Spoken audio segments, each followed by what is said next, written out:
Welcome back to the Market Snapshot, where we're going to take a look at what's been going on in the real estate market this week. Just a heads up, the market is absolutely crazy with tons of buyers trying to take advantage of the interest rates. So come find out just how crazy the Utah real estate market is.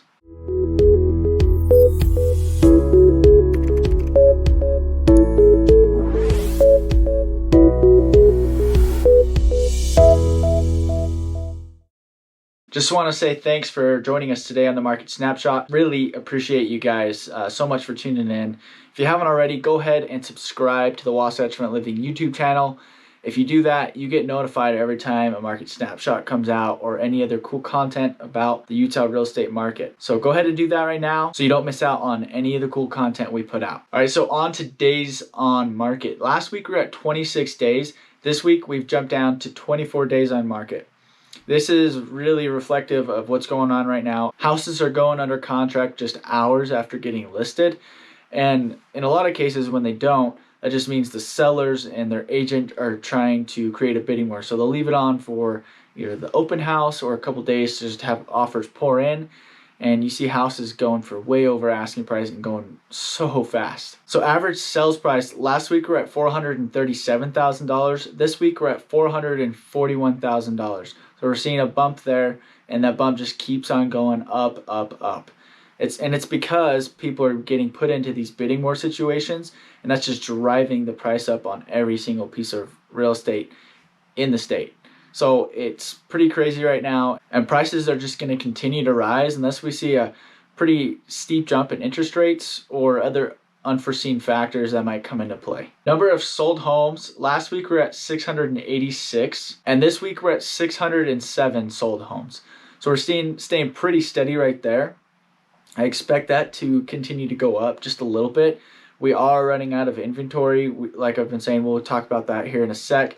But inventory is going down, so number of sold homes is going to continue to drop a little bit week to week, even though we might see a week with that might jump up to 800. That's just because there's 4,000 homes under contract right now. So depending on when they're closing, we might see a jump from week to week. But number of sold homes will continue to decline because of the number of active listings is going down as well. So I was just talking about number of active listings, so now we'll review that category specifically. Last week we had 1,174 active listings, and this week we're at 1,037 active listings. We've seen that steady decline over these past few weeks, and it's probably going to continue. But when spring comes, you can expect that number to just absolutely jump. And I mean, if you're a seller right now, I know active listings are dropping, and they usually do during this time. It is an awesome time to sell your home because there's so many buyers and not very much inventory, which means your home is going to go for very, very high price with limited inventory. So if you're thinking about selling, now's a great time, and you should reach out to me so that we can talk options about getting your house listed. Now to under contract homes. Last week we were at 4,451. And this week we're at 4,489. So staying pretty steady there. And kind of like what I was saying with the number of active listings, that number is going to make under contract steadily drop because as homes sell, obviously there's less under contract homes, and with not as much inventory with the active listings, that means the categories can't really keep up and they're going to drop. But like I was saying just a second ago, with spring coming around the corner, I don't expect that to last too long. Unless, of course, interest rates take a huge jump and maybe other unforeseen factors come along and slow down the market.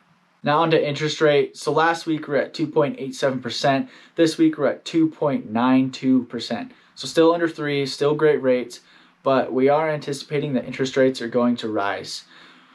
Not to bring too much politics into it, but with the new president, he's anticipating an increasing taxes, specifically on these big corporations. And a lot of these corporations help moderate and keep interest rates down, blah, blah, blah, blah, blah, blah, blah. There's a lot of factors that go into it, and that statement I just made is a very broad statement.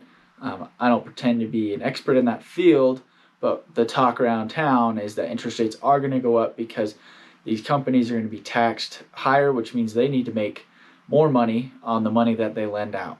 So with the tax rates going up, that's probably going to make interest rates jump. I don't know to what that ceiling is going to be, but I would anticipate that interest rates are going to rise.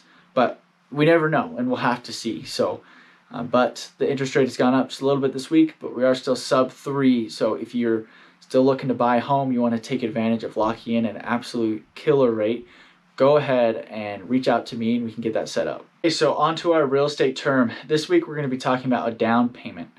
And what down payment is specifically is the amount of cash that you need to bring as a buyer to the deal. So a down payment can be anywhere from 0% all the way up to 20 or even more, depending on your goals as a buyer, whether you want to keep it within a certain payment or walk into a house with a certain amount of equity, whatever the case may be.